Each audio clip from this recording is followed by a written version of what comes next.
Tonight, ABC 27's investigative team discovers the number of ballots rejected in Florida this past election is dramatically lower than in past races. Our investigative reporter Katie LaGrone has spent the past week analyzing the numbers and reveals what she found and why it matters. After years of making headlines for election gaffes, Florida leaders are finally enjoying a post-election moment out of the spotlight.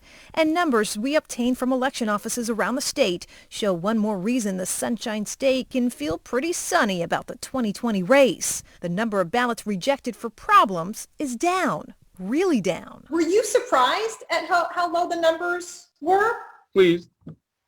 Very pleased. In Broward County, plagued for years with election glitches, mishaps, and mistakes, election leaders rejected just over 800 vote-by-mail ballots over voter errors or missed deadlines. That's a lot less. And just a fraction of the 475,000 mail-in ballots accepted.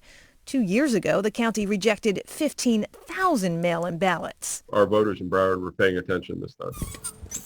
Hillsborough County rejected or disqualified 740 mail-ins. I think that was a relatively small number compared to the 347,000 plus ballots we got back. Statewide, we found over 14,000 vote-by-mail ballots didn't count in the latest election, according to numbers provided to us by county election offices. 5 smaller counties didn't respond to our requests. A rejection rate that's less than 0.5% is really quite laudable. Earlier this year, University of Florida political science professor Dr. Dan Smith found more than 35,000 mail-in ballots rejected in Florida's primary.